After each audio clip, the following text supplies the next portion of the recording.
नमस्कार मित्रांनो, व्हिडिओमध्ये तुम्हा सर्वांचे स्वागत आहे। तर मित्रांनो, बिग बॉस मराठी सीझन 5 च्या भाऊच्या धक्क्यावरती झालाय खूप मोठा धिंगाणा। तर सूरजला रितेशने सुनावलंय।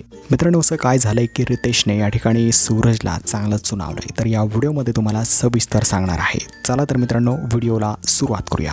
मित्रांनो, झालं असं की आता 2 आठवडे सूरजचं भरपूर असं कौतुक रितेशने केलं होतं। महाराष्ट्र देखील रितेशला सांगत होता की तुम्ही सूरजला चांगलाच सपोर्ट करा। सपोर्ट करण्यासाठीच आता रितेशने जे आहे ते या ठिकाणी सूरजला सुनावलेलं आहे। मित्रांनो, या आठवड्यात सूरजचा काहीही गेम दिसला नाही। सूरज चक्क कॅमेऱ्यांपासून बाजूला होता आणि कोणाशी अटॅचही नव्हता। तर याच गोष्टीमुळे आता रितेशने सूरजला चांगलं सुनावलेलं आहे। रितेश बोलतात की तुम्ही आता 2 आठवडे झाले गेममध्ये होतात, परंतु या आठवड्यात तुमचा कसलाही यामध्ये इन्व्हॉल्वमेंट दिसलेली नाहीये। जर तुम्ही असंच खेळत राहाल तर लवकरात लवकर तुम्ही बाहेर जाल, असं रितेश ओरडतात। त्यानंतर मात्र आता अरबाज आणि बाकी सर्व मंडळी हसू लागतात। तर मित्रांनो, आता मात्र सूरज गेममध्ये कसा इन्व्हॉल्व होईल हे पाहणं देखील इंटरेस्टिंग असणार आहे। तर रितेशच्या या गोष्टीवरती तुमचं काय मत आहे मित्रांनो, मला कॉमेंटमध्ये नक्कीच कळवा आणि अशाच व्हिडिओसाठी चॅनलला सबस्क्राईब करून घ्या। धन्यवाद।